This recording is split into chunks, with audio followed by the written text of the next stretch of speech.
All right, what's up, everybody? Welcome to episode 195. I keep radically changing my settings over here to like fix my camera live in the show. We're just doing it live, boys and girls. We've been gone this last week, but it's no harm, no foul. This last week for our show, we decided that you know what, we just needed to take a good old break and take a week off, and we did. And you probably noticed in the last couple months, I guess, if you're on a Patreon, you've noticed that we've only been uploading like 3 episodes here and there, and sometimes 4 per month.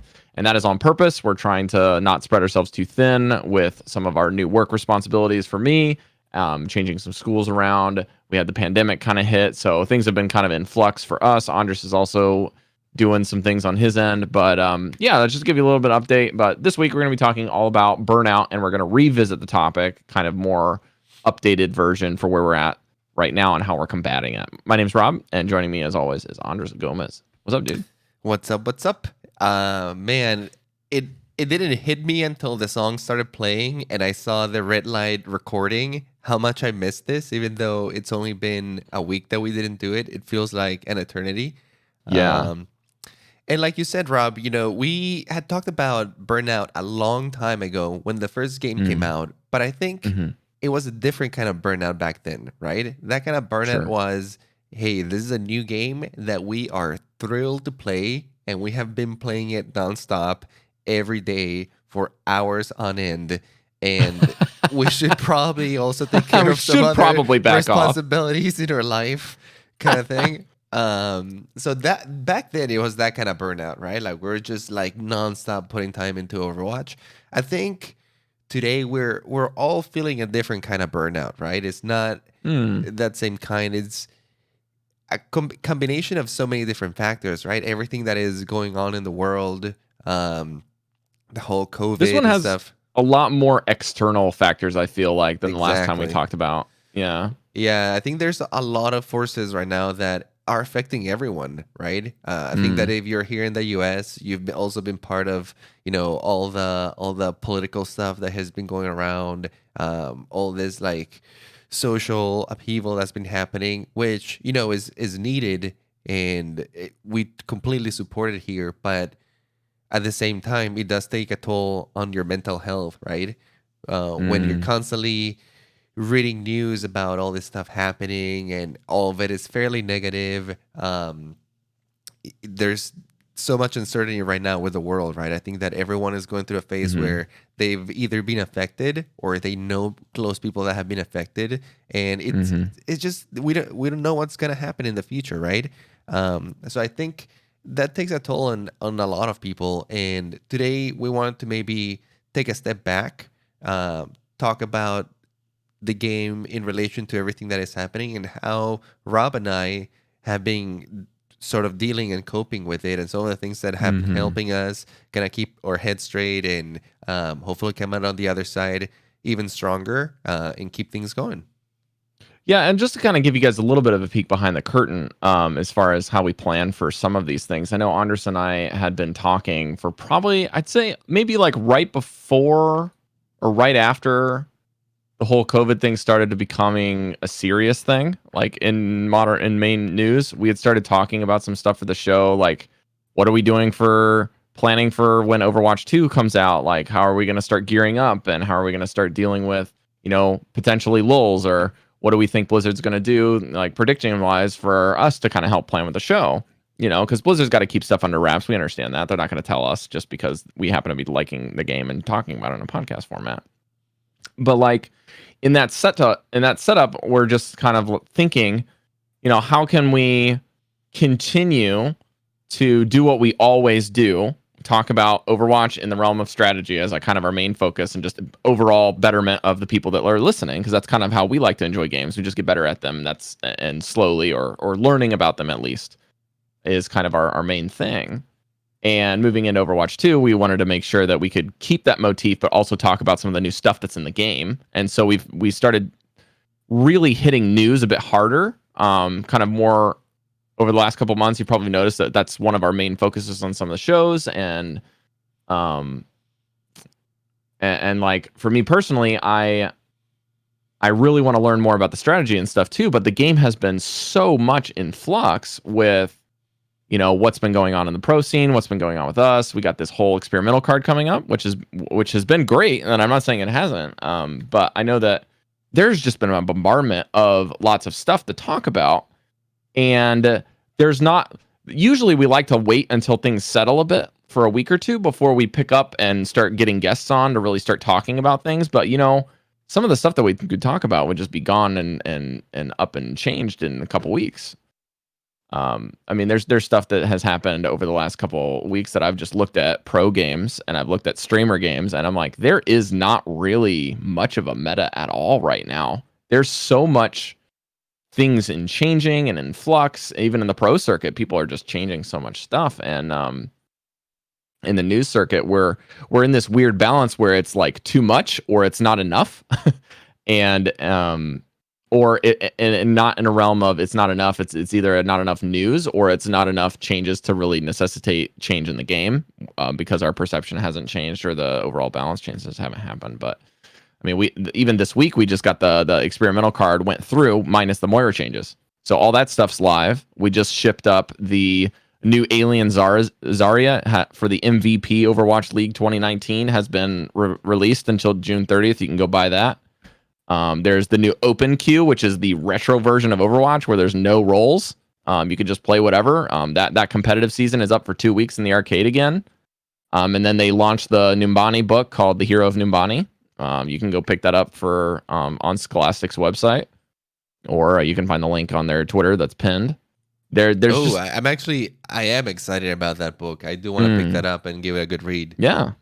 There's lots of stuff going on. It's just it's weird. It's almost like you said, Andres, it's a completely different approach to Burnout. It's not that because you could even argue that Overwatch being this much in flux and having this many changes and not really having a meta is great.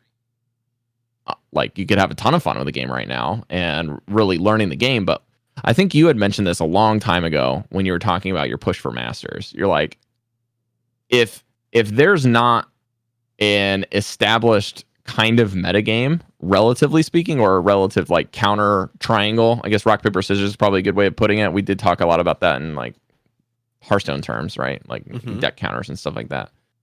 But unless there's some sort of established meta and established counters for you to really adjust in gameplay, you don't really have enough time to learn it because it's always in flux. Yeah, right now, well, I think that there's a distinction to be made, right? Like the pro meta, like you said, is very much in flux right now because they still have hero bans, and they can't just rely on a single sort of established composition. So yeah, like you're saying, it's really hard to just practice everything. So yeah, I think some teams are just going with what they're really good at or what they perceive might be the best one out there if they have the players to run it. But yeah, it is hard to play a meta that is constantly in flux. And I think that was one of the big reasons why they got rid of hero bans in competitive itself, right? Like that, I think that was having the opposite intended effect, where rather than keeping it interesting, it was keeping it so volatile that it was disincentivizing certain players from even playing the game. And we've compared it before to teamfight tactics, where if you play the game when it first came out and you play it now, you are basically back at square one.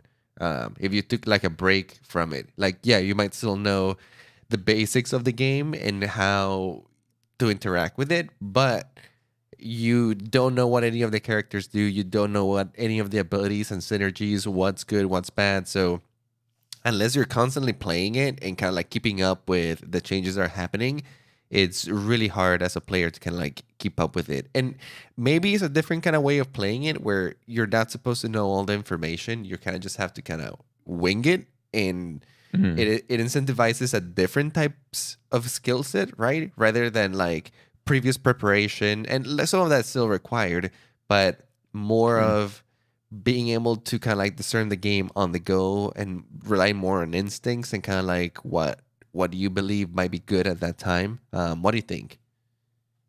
Yeah, I think you kind of hit it on the head. I know that Shazir's in chat saying that even the pro casters are saying it's double hit scan right now, but even that's in flux. I mean, I'm seeing tons of really weird stuff. And for me, I I have to kind of go with what I've heard Deathblow say on his show when, or even just offline, where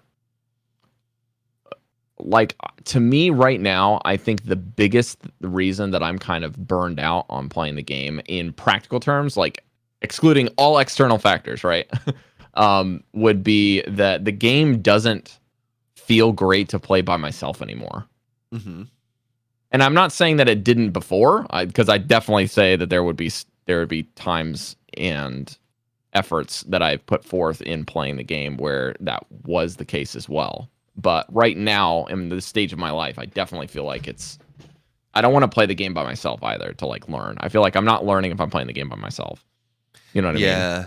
Yeah, I mean, and you can. This is not to say that You you can't can, learn the game by yeah. yourself, but it is a different kind of mentality.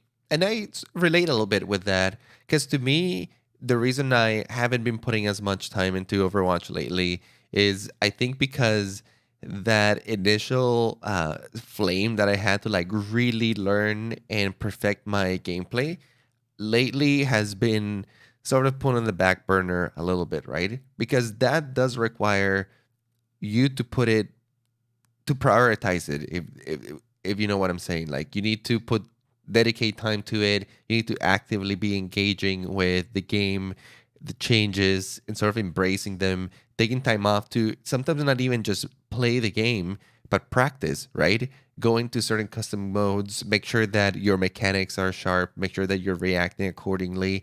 And then it's sort of like a self-improvement process, but like it's like training, right? Like learning an instrument or going to the gym, practicing a sport, anything that requires repetitive movement so that you kind of like refine yourself is very similar to that.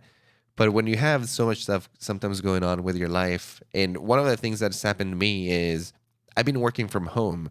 So having a distinction between work and my hobby has been kind of hard because I've been finding myself working from the same desk that I'm playing from, right? So when I Mm. wake up, sit down at the desk, I'm making business calls, sometimes out of this mic as well. Um, and then I finish my workday maybe at 5, and I think, oh, now I want to relax. Let's play some video games. Oh, turns out I'm still on the same desk, in the same I same didn't go anywhere. position. Yeah, I didn't go Am I going anywhere. crazy? Yeah, and it was to me that was starting to add up to a point where like last weekend I had to tell Kristen we gotta get out, and she was surprised because normally I am the more of an The indoorsy other way guys. around. Yeah, but on a normal, when it used to be normal last year, I had Walking forces that outside in broad daylight. would make me have to go outside, right? Either work or social Right. activities, all that Yeah. stuff. So it was easier for me to just want to stay indoors. Like, oh yeah, I'm going to do all this stuff outside. It's easier for me to want to Sure. come back home, relax, play my video games, etc. But now that I'm only here, it's like, oh man, I'm driving myself crazy. I need to go somewhere. So we went camping, and it helps so much. I can't recommend it enough. Even if you're not a person that likes the outdoors uh, too much, because trust me, I'm not like exactly thrilled to go hang out with like bugs in a hot day, but it made a huge difference. Just getting out of the city, not looking at a screen, not being worried about what was going on in the news for a second, because it's important to stay updated, but it does add up if you're like constantly consuming like Reddit or CNN or whatever source that you use to get your news from. Mm. It starts adding up, especially around these times. So it was fantastic. We stayed out there for about 3 days. We went there Friday night, stayed there all day Saturday and half a day on Sunday. It wasn't like hardcore camping or anything. It was kind of car camping. Our car was still pretty close, Yeah. so it was really Hmm. easy. Kind of like bring in stuff. We had Yeah. little gas stoves, so we like grilled out. It was fairly comfortable. Um, Hmm. but just the fact of like being retired a little bit from like all this stuff that's going around made me appreciate actually coming back. I actually enjoyed coming back to my home and my desk and like, oh yes, technology again. Um, sort of since last week, I've been trying to take some regular breaks, whether it be just walking down to the park or helping Kristen with something around the house, cooking. Because I don't know, to me, it was starting to add up. I don't know how it's been over there for you in Japan. Yeah, it's been odd, but before I get into my thing, I'm gonna thank GG King Kong for giving us a quick Twitch Prime sub in the chat here before I forget. So Woo! thank you so much for that. That was great. Thank Love you. seeing those Twitch Prime subs. For me, it's been strange because I felt like throughout the whole process of getting the news about the virus moving forward and then having all that time off at home was very different for me than most folks. Although it would have a lot of similarities where you're probably struggling with your boss and your employer, or as a boss or as an employer trying to struggle what to do with your employees during that situation. Like, what are we going to do? What are we going to shut down? What is the government telling me to do nationally, federal government, state government, local government, all that jazz. So for me, it was more of I was trying to struggle with telling my superiors I don't feel comfortable or safe going into work because I've got to use one or two different modes of transport to get there. I'm not like the typical commuter with a car and a house of my own. I have a subsidized housing unit with my job that I have to live in, and I have no car. And the previous 2 or 3 or more people before me in my current position were using a car for work, kind of under the table. They weren't supposed to. And I don't have an international driver's license, and my current license is expired. How hard is it getting a license over there? It's not too terribly difficult, depending on where you're at and who can help you. Do they the drive test you can take is in English. Are the wheels on the right or the left in Japan? Everything is British style. Okay. So you have to drive on have to get used to that.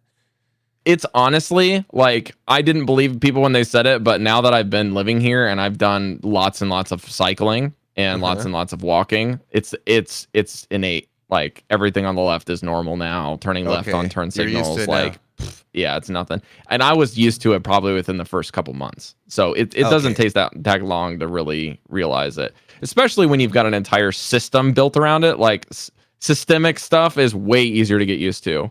Right. The only thing that I haven't quite got used to is, what was the other thing that I was telling Carrie? I think is the weight. I think weight has been really difficult for me. Switching to kilograms has been pretty difficult, in grams. But as far as centimeters and millimeters and meters and kilometers has been very easy. And then swapping over. What do you think weight is giving you more trouble? I'm curious. It's probably because I don't use it as often. Okay. I think that's the main thing, because Celsius, like switching to Celsius was the fastest thing. Like I don't even know what Fahrenheit temperatures feel like anymore. I have to look it up. So that's how I felt when I first moved to the US. I would look at a thermometer or at the temperature, and I had no idea. I was just like, I guess 70 feels fresh. I was having to getting used to it. I'm going a little off on tangent here, but to bring it back as far as like how it was working, because I was going against my local government to try to make sure that I could feel safe. We're trying to find a middle ground as to what they're doing, but the problem was both the teachers, the local government, and their superiors at the state government office telling the Board of Education office is like this huge bureaucratic nightmare between the local government and then all of a sudden Abe, Prime Minister, saying this is happening when they shut down all the schools. Blindsided everyone. They didn't notify anyone. He like got up in front of the entire country, said something, and that's what happened. It was very, very weird. And so everyone spiraled down there. And so the Board of Education office is saying, okay, this is what Abe says. This is federal. So we're doing this. And this is what you guys are doing. It's suspended indefinitely. And then within 2-3 days after the weekend, because Abe announced this on a Friday, a lot of people were coming in to work weekends when they shouldn't have. You know what I mean? To like make a decision for the next day. And then no one's going to make anything official between Monday and Tuesday. Then they've got to get all the approval process all the way down from the bureaucracy. And because everything here is a snail's pace. So it's just been nuts trying to figure out what I'm supposed to do. waiting a 2 to 4 to 5 day delay, and then that happening. And I'm like, so during that transition, I was still going to school, but the kids weren't there. So like there is no one there at school. There's suspended all club activities. And here, club activities are essentially like going to soccer practice, going to brass band, that type of stuff. But they do it every day, year round, and everything in the system is trimester based. So there's no breaks pretty much. And if there is a break, the kids are still going to school doing club activities. So it's super odd to see all these kids at home or at public parks doing stuff, or getting their team together and going to practice at a public park when they're not allowed to have practice at their school, which is way weird, because their coaches are somehow communicating to them to get them to go practice, which is crazy because they want to go and do the state and the national competitions that are coming up in the middle of the summer. So it's just like this big cultural thing that's just been such a crazy thing, because I've got to go into schools, go prep things, say, okay, let's do this. This is your schedule. And then the next week, my schedule changes, and it's it's the night before I have to go into work, and they're not supposed to have me go into work. And they're like, and I'm like messaging them on a like WhatsApp, where we use Line here, and I'm like, this is my direct supervisor for my elementary schools. I was like, bro, what am I doing tomorrow? Yeah, that sounds crazy. That sounds like it's kind of all over the place there. And now I'm back to work. So that's the weird thing, is I've been back to work for 2-3 weeks now. And now it's like every kid has to have a mask. All of the stuff has been suspended for a week, and then now they're having club activities again. That they have this super weird regulations and regular cleaning activities at schools. They're being a bit more thorough with cleaning. All of the teachers are required to wear a face shield of some sort and or a mask during class. Oh, man, it's like, but they're not surreal. But they're not really like telling me that I have to do that in the teaching room, because in Western culture, especially if you're an American, I knew that when I grew up, all of the teachers, elementary, high school, junior high school, all of the teachers had their classrooms and their desk, and that was their workspace. And in the morning and in the afternoon, they would go to like a general teaching council room to have their morning meetings, right? Well, in Japan, between classes, they have that general meeting room is just a giant room with a crap ton of desks, and you sit in there, and that your desk is your workspace. And so between classes and passing periods, the homeroom class where the kids are is typically just where all their classes are, unless they're doing cooking or sewing or and teachers like just lab. Like rotate. You just come yeah, in exactly. teacher class, and then you so leave. The teachers are the ones going to the classrooms most of the time. Interesting. Yeah, it's a little different. So nice. Yeah, in that teaching room, the teachers are relatively not wearing their masks most of the time, unless there's a lot of us in there, and then they'll put them on. So it's also like this slight like stress level increase on my part, because Carrie, my wife, is really OCD, and so when all of these cleaning tips and stuff came out with COVID, it's like a day in the park for her. It's like she's like, well, I have like this is what I do. A bunch already. of these like hand about? sanitizer wipes for anything. I've got soap out the wazoo. I thoroughly clean everything. Like I vacuum the house twice a week or 2 or 3 times a week. I'm just like, this is just a walk in the park for my wife. She's ready to go. Like pandemic, I was clean before pandemic, like that's what happens when you got a wife with OCD about dirt. You just always clean. So nice. It's not a problem. It's magic. Yeah. Carrie's doing this magic like motion next to me right now. No corona in this house. Yeah. So the stress level for her was increased, but not really. You know what I mean? We're just doing a couple extra precautions where we have like a sanitizing rag at the house that when we go shopping, we bring all of our stuff in. We're sanitizing all the products that we pulled in, and then we put them away. So it's just an extra step for us. But I'm starting to do a little bit more. I'm trying to be a bit more clean. Yeah, Carrie just passed me a note. Says the props of mental disorder. Oh man. But yeah, to kind of put this all in a package deal, I just like all of this stuff that's going on in real life, and Overwatch is there, and there's a bunch of other things that I can be doing with my time, or finding something that's vying for my attention is probably a better way of saying it. And vying for yours too. I'm just like, this is something that we enjoy. This is a hobby. If there's a bunch of other stuff that's vying for our attention, and we're looking for something relaxing, I'm sorry, but Overwatch is not exactly in that category. You know what I mean? Yeah, to me, Overwatch falls more into a category of challenging, like a Yeah. nice, approachable challenge. One that I enjoy very much. And I was thinking about that the other day because a lot of the games that I play are not really story driven. Like it's been a long time since I played a game like The Last of Us or just like a purely adventuring game where it's just about exploring. Zelda. Um, yeah, Zelda. And like trust me, I do love all of those games, but they have been more rare for me, especially as I age a little bit more. Because I love all kinds of games, but what I've really come to realize is that what really fulfills me the most is playing competitive games because they feel sort of a part of my daily life that I really enjoy, right? I do enjoy the competition, and I think as human beings, it's a good thing to have. It's healthy to have friendly competition, right? It Yeah. happens in sports. It happens in video games. I think it's a natural thing of human beings to want to kind of like measure each other against one another to see what outcomes the best, right? It helps Yeah. for a lot of things in society. For example, selecting the most apt individuals for certain things, right? Mm. Generally, you want certain types of individuals that are very capable of certain skills to be doing those skills, right? For example, doctors or surgeons or electricians, right? You want people that have aptitude for those things to do that. And to be able to select those people is nice to have things in place or systems in place that allow you to find who the best people are in those things. Competitions are a great way to do it. In fact, people like Bill Gates, for example, will put out healthy competitions out there for a healthy price for people who come up with very innovative ideas, right?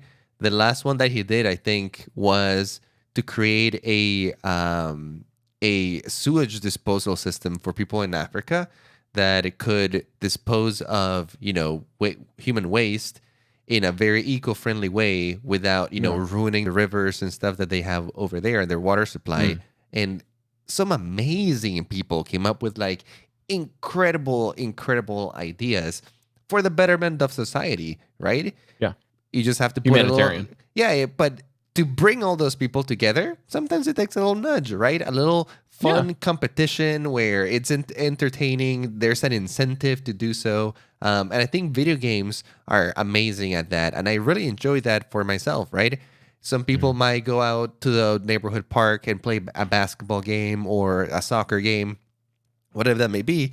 To me, even though I do enjoy sports, I enjoy video game competition because I'm particularly apt for it. I think that I can learn it fast. And I think I grew up with it, right? Since I was a kid, going to my neighbor's house, playing like Killer Instinct or Teenage Mutant Ninja Turtles or, old SNES games and kind of like having a friendly competition. Like he would get better at me and that would kind of bother Mario me a Kart, little Smash bit. Bros, all that stuff. Yeah, like we would play Smash Bros. And it kicked my ass. And I was like, oh no, that's not gonna happen again. So I would go practice, and then the next time I would kick his ass. But then the same thing would happen to him. It He'll would be like, rinse and this just guy, continue the this guy cycle. just came into my house and kicked my ass. Oh hell no! So he would practice for like a week straight. Next time I came, he would like kick my ass. But because it was a friendly rivalry, we both ended just getting good at the game, right? And it just brought us closer together as friends. We got to share a lot of incredible moments. So that is one of And the the things that competition attracts me the can most. bring out like a different psyche, like Yeah, scratches a very unique itch that you yeah. can enjoy. And that's why I say healthy competition, because I do think that it can be taken to an extreme where it becomes unhealthy and unproductive, where the Mm. goal is not to better yourself, but put the other person down. And that is, I think you cross the line there, right? That's not the good kind of competition. Good kind of If that's the competition, purpose of your competition, yeah, yeah, I yeah, agree that with is a that. purpose, yeah. Because good Because trash competition, talk has got its place, right? Like yeah, to me, for sure. I know this is gonna sound kind of cheesy, but to be one of the best competitors out there or examples of competitors is Goku from Dragon Ball Z. I know, I Where know, are you I going know, with this? I know this is super cheesy, but like his attitude honestly is the best for competition. Where every time he finds an adversary or an opponent, he doesn't cower away. He doesn't fear it. He embraces it happily, right? Because to him, that is just another stepping stone. He's finding a person that is better at him at what he likes to do, and instead of running away from it or being jealous or being mad at the other person and wanting to like put him down, he just wants to learn. He just wants to fight the other person so he can learn and he could get better. And the whole objective, even from like the first episode of that show, is him just finding stronger and stronger opponents and embracing them. And his attitude is so contagious that a lot of these people that he's competing against end up being his like lifetime friends. And even though it's a show, I think in real life, competition can have the same effect if you embrace it in that with that same attitude. So I'm gonna hit this from a different angle because I think that. Well, before I go there, this competition thing is really, really important because I think that that is something that from pre-alpha to today, competition in Overwatch has always been there. Like Oh, for that's sure. not going Core. away. It's the core of the game. Yeah, exactly. That's like some of the premise, like basic building blocks of the game, right? Yeah, and that's why I was very attracted to Overwatch. Yeah. Overwatch, no, the people who make Overwatch know this, right? They also feel Exactly. this. They also know the importance of competition, and they have built a game around it. And there's a lot of games that do understand 100%. this and are built around this.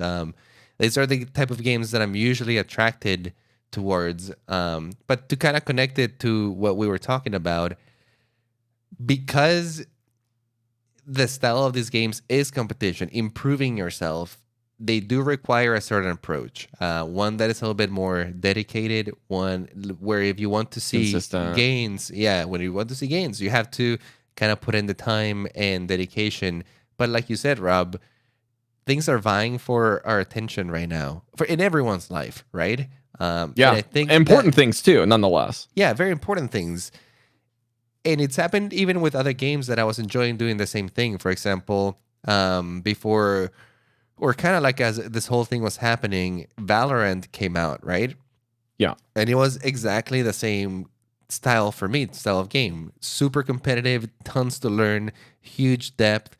I still very much enjoy Valorant, but the same thing has happened to that game. For me to truly enjoy it the way I want to enjoy it, I need to have a little bit more consistency in my life where it makes sense to put in the time into this right now. Because right now, Right. with so much uncertainty and so much going on, it is hard for me to kind of like put in the time into those games and enjoy them the way that I want to enjoy them, the right way to enjoy them. See, so here's what I was thinking about throughout this week with why Overwatch, I guess you could say, has lost its luster for me, if that makes sense. Lost a little bit of its shine, a little of its appeal.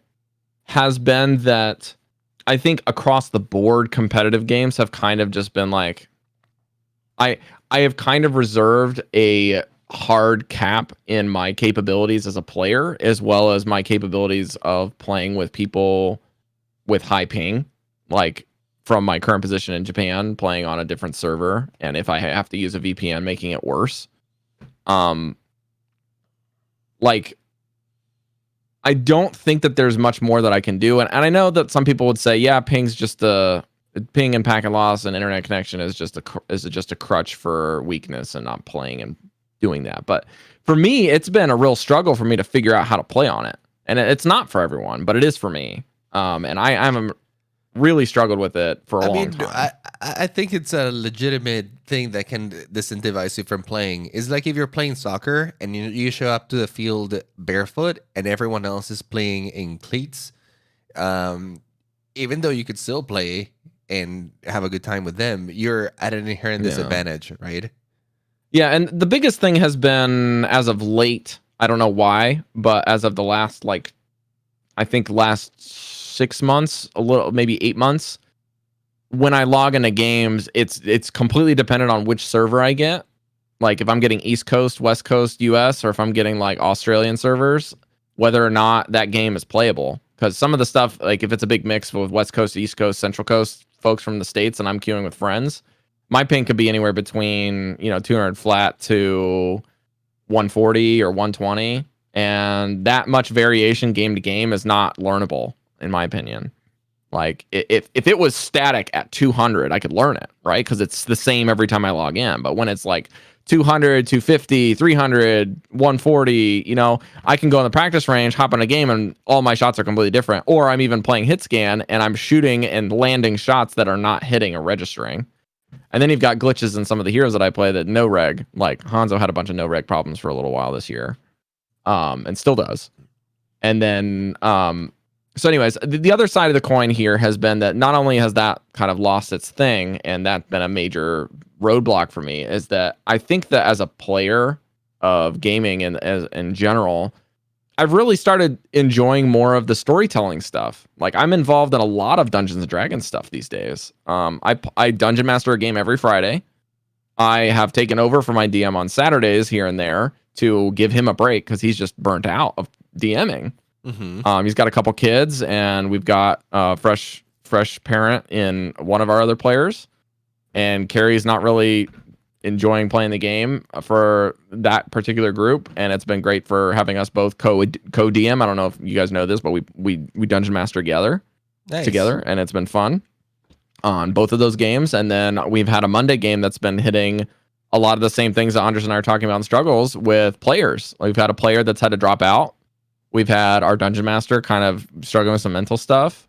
We've also got a player that's kind of in our groups that is in some of the games, but not all of them, that's in going through some real life stuff right now, like physical issues, not mental. Mm-hmm. And it's just been a whirlwind, man. Like it's not just like one thing. And I've just really appealed to games that are kind of promoting empathy, and games that are kind of promoting exploring who you are and what you're about, or what the world is about, and just enjoying storytelling. Yeah, role-playing games can be great for that. Yeah, because you get to express yourself maybe through like different characters, and you get to have meaningful interactions still with with other people.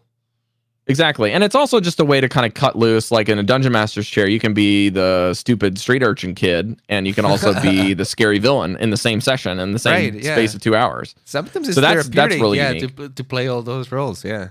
Mm-hmm. And then also having my wife here when we're playing two knuckleheads, like we played two Spine Devils the other day that were based off of just some Canadian Rangers from Super Troopers. So we're just goofing around with our party there, and that was fun. So in that respect, in Dungeons and Dragons, and then I've kind of got the itch for the MMO bug again. So and it was because of Carrie, actually. She wanted to jump into Final Fantasy 14, and I mentioned this a couple weeks back when we were doing our stuff with hero concepts, and it's honestly been so refreshing to play a completely different style game. Mm-hmm. Like you said when you're picking up Valorant, it's just fun to learn something new. Mm-hmm. So I'm learning like some optimal rotations and kind of what to do pre-pull on boss fights, how to heal efficiently with my mana, like just simple stuff like that. Yeah. And I picked up the support role for kind of the first time in a long time. I haven't healed in a game competitively for a very long time, or at least trying to do competitive like dungeons. And we're nearly done with the story for the main mission and almost max rank. Nice. Or max level. So but this game is very different. It's like World of Warcraft if they actually took serious their story, kind of throughout. And so I find myself, the more I am actually enjoying those style of games, the more I am getting frustrated that Overwatch 2 is not out, because I know that that's in it. You know what I mean? Overwatch has a fantastic story, and it's still one of the things I'm very much looking forward to Overwatch 2, getting to know a little bit more of that. It's one of the reasons I really want to get this book, because I am excited about that. And during quarantine, I've actually been turning into a lot of games like that too. I think games where I have to put in less of a quote unquote workout, right? To improve. Yeah, you're more myself. of a spectator. Yeah, or like I've been driven to games like I've been playing a little bit of Sea of Thieves or Minecraft that are more sandbox games, and it's like what you said. In those games, you have the opportunity to like be creative, yeah, and just explore the world, adventure a little bit. Where it's not like you need to practice Sea of Thieves and like do aim aim Yeah, practice and all this. exactly. That's not what that game is about, right? It's just about sailing and finding an adventure, and it's a little Mm. bit about role playing too, right? Because in that game, you can be a nice pirate or you can be an evil pirate that's just out there to get the loot out of everyone else, right? Yeah, and Overwatch has such a rich atmosphere and environment for us to go do stuff like that in the shooting game that we are already enjoying, the stuff that we like, the stuff that we know, and some of the stuff that we don't know that we want to know more about. Yeah. It's all packed in there, and we want to go explore it. And I it's just think like, I think MMOs are pretty good for that too. I know a lot of people have started you know, playing WoW again. mhm. RuneScape apparently has had a fantastic year with the quarantine. Yeah. I've been trying this rather unknown game, but Kristen kind of like got into it with me, and some friends started playing it too. So I started playing it too. It's a good combination. I don't know if you ever heard about it. It's called Albion. I think you were trying to tell me about it a couple weeks back. Yeah, Yeah, kind of yeah, off air. it's an interesting mix of like an MMO with like a MOBA style combat, but it's like Okay, full loot PvP. So if you get killed, it's kind of like in the RuneScape wilderness where you lose it's all all of your gone. gear. Yeah, the only thing you keep is your silver. So anything that you have sold, it's kind of safe. You keep Okay, that. So gear is more like a consumable in that game, right? Where all like right. you expect to lose it every once in a Hmm. while. And then like the highest level gear costs a ton of money, so you have to be kind of rich to be affording it on the reg. But it's been an interesting kind of like change of pace. Smaller community, a little toxic sometimes, but if you're What just community isn't? yeah, if you just play the game to kind of like have fun and with friends, I think it's pretty enjoyable. Yeah, I know that our Discord has been kind of talking back and forth in the Valorant thing, especially like people were kind of consuming that and doing that. This week, people have been talking about what streams they've been watching. I think that's actually been a really great thing. For me personally, I subscribe to the Fresh Nuts guy that's Hmm. on YouTube, and I like watching the clips there. I don't really have the desire to watch Overwatch League currently, but I think a couple months or about a month back when COVID was hitting and they actually started playing it online, I was really interested in that. So I did watch a couple streams there and like full game days and sat Yeah. down and actually got a chance to watch some because I was at home for them and I could watch them live because I'm on the other end of the globe. It's been nice. That's the other thing about Overwatch League. It got hit hard this year. I was Yeah, it actually did.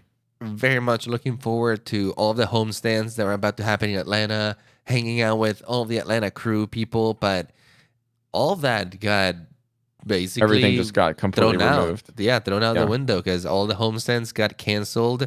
I haven't seen any of the people from the Atlanta royal family. That's what they call themselves here, the fan group, in a while. Because I mean, bars were closed. Everybody was like, so, or yeah, I say was because Georgia's starting to come out again. Although I'm still staying indoors.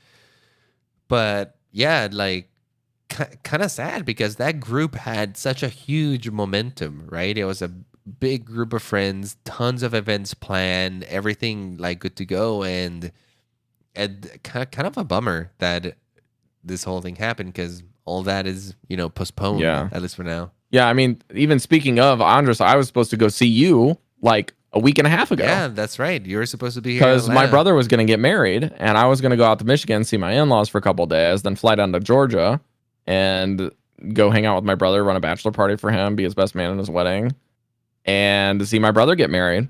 Hmm. And this entire virus, my brother lost a crap ton of money planning.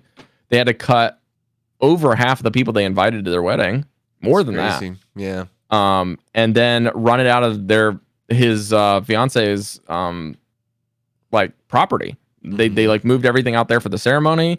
Then they cut all their budget. They lost a bunch of money here and there. They try to work some other stuff out. He's his fiance was finishing school, and her whole school thing had to get shifted to being online. And my brother is actually a professional photographer, freelancer, and he like lost a ton of his stuff, but he also gained a bunch of other stuff because of gigs doing non-weddings. He was doing stuff that was for real estate. So Yeah, that's crazy, that has man. been a weird adjustment for him. And even though he cut a lot of his stuff, wedding season is like really, really good for freelance photography. Like, even if you're traveling a lot, you're making buku bucks because people that pay for it will pay for it. You know what I mean? Like, if they think you're a good enough photographer, they're going to pay for. They're going to pony up. So it was depressing, honestly. Like, I'm walking into school and I'm telling these kids, like, I've got 3 days this week that I was on and 2 days that I was off. And the only reason I'm off these 2 days is because I was supposed to be gone. And I got 3 of my personal days back. But the other 2 days were just like, one of them I think was a national holiday, and the other one was another like extra day of work because I worked too many days for Japanese legal system or something. So they're like, yeah, you can just take the week off, or the Friday off.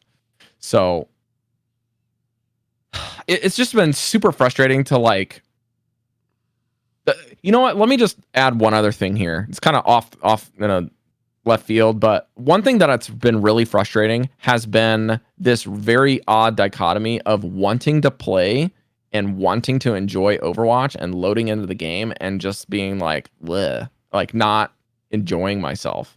And I don't think that that's any fault in and of the game's self, just to be crystal clear, but I just don't know what it is. There's some kind of disconnect right now with where I'm at. Where like playing that game by myself at any stretch of the imagination, when my friends or my wife's playing Final Fantasy over here, or my friends are doing something else, or even playing Overwatch with them has been great. But I can't play with them because it's got to be quick play because they're not in the same skill bracket. So there's also that big thing with Overwatch 2 and just making something a player versus environment of a PvE setting that's great. Is you can play with anyone. Yeah. That's what's great about quick play right now too, right? But like the competition side kind of breaks down there. Yeah, and now that you brought that up, I think that, like you said, I don't think it's the game's fault. I think the game is still in a great state for somebody who's coming in with the mentality of like, wow, this is a fresh game that I haven't played, or I haven't played it in a while, and I'm looking for a competitive game with a lot of depth that I can sink in time and truly improve myself. I think that Overwatch is still right up there. Boxes. Is right up there. If that's the kind of game that you're looking for, fantastic game to sink in a lot of hours into. Absolutely. But yeah, right now, like I said, that mentality, it's sort of like on pause for me, and I'm sure it's gonna come back because for me, it's never gone away. And I've been through many moments in my life where this has been the case, right? Where like I just can't put in the time to be competitive in a game, and it kind of puts it on hold a little bit. But I know the feeling never goes away fully. It always comes back with a vengeance when at least expected. And it hits hard too, because like I've had the same stretch, and even if I was playing something in quick play with friends because they're the ones that I want to play with that day, and I can't jump in a comp, I still will like. Now that I know that the meta is really not that confirmed, I really don't care about placements anymore, because I know that if placements continually just start slowly diminishing and I get lower and lower and lower, all I need to do is log in, play with my friends, and win some games. It's just like, that's all you got to do. It's really not that difficult from a mentality standpoint anymore. Now that once you've achieved something, it's you in your head, you're like, I can do this again. You know what I mean? Yeah, I know what you mean. It's like, it's always going to be there. It's like, once you've done something once, it's not like riding a bicycle per se, but it's definitely something you can do again. Sometimes it is. Yeah, sometimes it can be. But for me, I know that it's just like, well, I know how much time I got to put into this. I know I got to play with the right people. I know I got to commit time to this. I got to play it consistently. So I know the remedy, and I know how to play the game, and I know my limits. So that I don't burn out on the other side of the coin, right? On not enjoying it. And so. I'm curious, because this is a very different episode from what we normally put out there. So I'm curious, kind of like, what do you guys think about this? I know we didn't exactly talk about Overwatch strategy, but I am sure that if we're feeling it, some people out there are feeling it too. So I'm curious to kind of like see what you guys are having playing. Write us through Discord, write us an email, let us know in the comments of Twitch, oh, not Twitch, but the YouTube bot, or let us know whatever you can. Kind of like how you guys are dealing with burnout. If you guys are even experiencing this burnout, because I imagine for some people it might be the opposite, right? The quarantine maybe finally gave them the time that they needed to sink Yeah. into Overwatch the way they wanted to. They might be Sure. enjoying Overwatch the best they've done in their lives. I'm sure that there are people out there that is happening to them. Oh yeah. So yeah, let us know what you guys think. In a way, I think this is very therapeutic for Rob and me, being able to talk to you guys about kind of like what's going on in our lives. We appreciate so much you guys listening to the podcast. We have a very loyal fan base. You guys have been listening for a long time. We're very grateful for it, and we always try to put content that is very relevant for you guys. This episode, we're being a little bit more selfish, and this one is a little more for us. Are. and just to be sure, like Andres and I are not going away. Like we're still wanting to produce the show. We still want to make sure that there's some relevant topics. But I feel like if this is something that's kind of been in the forefront of what we've been thinking for a couple of weeks, and then weeks turn into months, we feel like this is something we should bring up. And it's always really weird because it's like one of those type of topics where, oh my gosh, the creators are talking about burnout. What's happening? What's happening? Like, no, we're still here. We're still like, I'm wearing an Overwatch League jersey like right now while we're talking. We're still playing I'm still playing the game, and Andres is still playing the game. It just so happens that, you know, it's not as often as it used to be. You know what I mean? Yeah, and I think this happens at all levels, right? Nobody's immune to feeling this way. We've seen players at the top of their career, aka Sinatra, step away from Overwatch to pursue something else, right? And I'm not necessarily saying it's due to burnout, but there is like a fluctuation in feelings that it's okay. If you're feeling this way, it's fine too.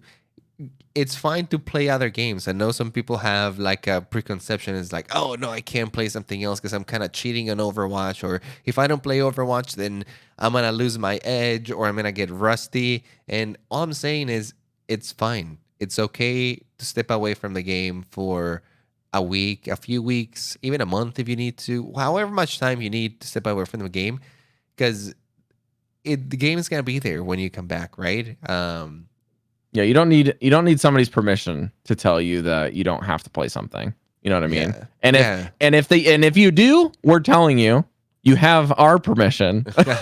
If you need someone to give it to you, and mental health, you can walk away. And your mental health is important. And just because it's part of your routine doesn't mean that you have to do it, right?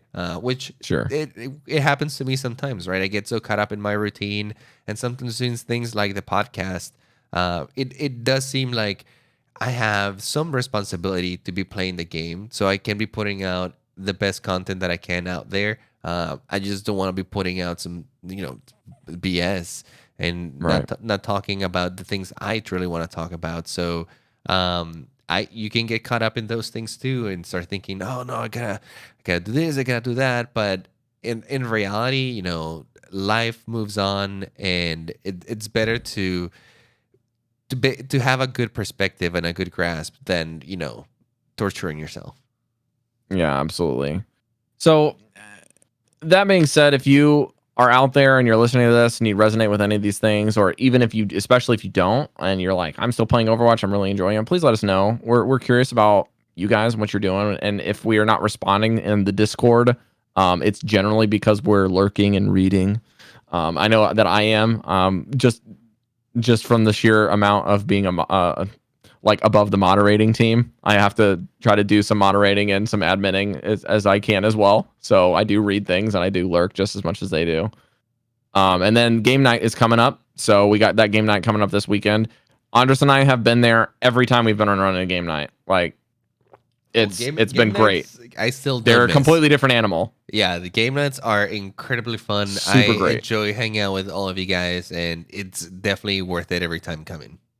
Yeah, it's a social event, and I was actually really bummed out because I wanted to make Cypher's mid-month one a week and a half ago from where we're recording now, and I just totally spaced. I saw people there, and I was like, I got something going on right now that I was up really late for, and I really just need to rest because this isn't early in the morning for me, and in the mid afternoon, Carrie and I need to get groceries because we hadn't gotten groceries that week yet.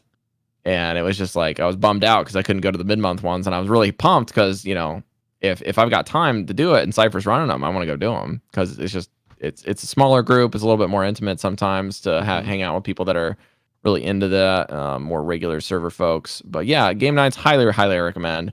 From bronze to GM, it's a trip. It's real fun. It's a big social experiment, more or less, like just to see who shows up. And then from there, it's just a fun encounter with people in the community, in our little space. So that being said, I think we're gonna thank a couple people right now. So for those of you that are on the Diamond sponsor squad at the Patreon, patreon.com/OmnicLab, you guys are great. Special thanks again to Cypher for running the game nights, as well as being a Diamond patron, and even so much as gifting some of her coaching sessions away has been wonderful. Darren G, Shazir, Anagram, Shepard, Tonka Truck, Manyface God, Michael M, Mike M. Thank you both. Thank you all for your just continued efforts to help us out. I know that some of you have just been super generous to us in other ways, like with your time or with your energy in the Discord. Just being regular community members and chatting and welcoming people that just hop in, even if they never say hello to you. It's just been great. I'd just a side note. Mods, admin, all of you, thank you. Like you've been here a long time, and like we really appreciate it. To be honest, like you've saved us in times when it's been really difficult to have some people exist in that Discord and figure out how to manage them and individuals. And now it's been a safe place that I feel comfortable just go talking to anyone, and it's been great to hang out with you in particular. We don't really have a lot of secret discussions in the mod channels, and like admin channels have been relatively like clearing cobwebs out. You know what I mean? I'm just like, are you guys still here? They're like, yeah, we're just talking to other channels. Also special thanks to Jordan J as a brand new plant scientist. And if you guys are taking us up on the coaching sessions, we're still doing those. They still exist. You guys can still schedule those. We're still working them out. So if you have a coaching session you want to go do, we'll still do those. We still know how to play the game. That hasn't gone away. Let me tell you, we're still running the show. iPlay, do you want to talk about anything else with the Twitch channel and Twitch Prime and all that jazz? I know we got one today. Shouted out earlier. We did. You can catch us live streaming on Twitch. We've been trying to make it Sunday mornings. Obviously, the schedule has been a little fluctuant because everything has been happening. But normally, you'll be able to catch us on Twitch live Sunday mornings. You can also find me on Twitter at iPlayGames. You spell that IPLAI Games. And I was streaming a little bit. I haven't been streaming as much since I've been trying to take a break from kind of like technology and doing some other activities, taking care of stuff around the house. But I will eventually pick it back up and do some cool streaming there. All right. Yeah, I think that's going to do it for this episode. We're going to be looking to get a different regularly scheduled program talking about news and updates and strategies and all that jazz next week if we can swing. I'm also going to be trying to dip in. I've been trying to dip in actually and kind of hitting a brick wall with getting some guests lately. So that's also another reason for this one. But we're going to see if we can schedule out getting some guests on in a weekend and get that to happen. But please remember, game night next week. We'll see you there on Friday. And Andres, you can find him on Twitter, the tag IPLAI Games. I play games. You can find me with Not Rob on Twitter and Instagram, and tweet at us, message us in Discord. Anything and everything you need to know is at omniclab.com/links. Got a tweet this week from one of you that could not figure out why all of our links to Discord were broken. That has been fixed on the website. That has been fixed on the Twitter. You can find it. And also I've updated the link in the show notes. So from this point forward, that link works. You guys can find a link to the Discord and come and hang out anytime. We will see you all next week for 196. Remember, don't be a lab rat, be a scientist. We'll see you then. And good luck overcoming burnout. Conquer it. See ya.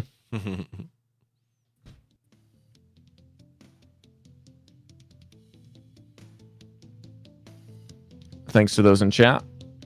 I know that we had Wegsy and Shaz popping in. I have not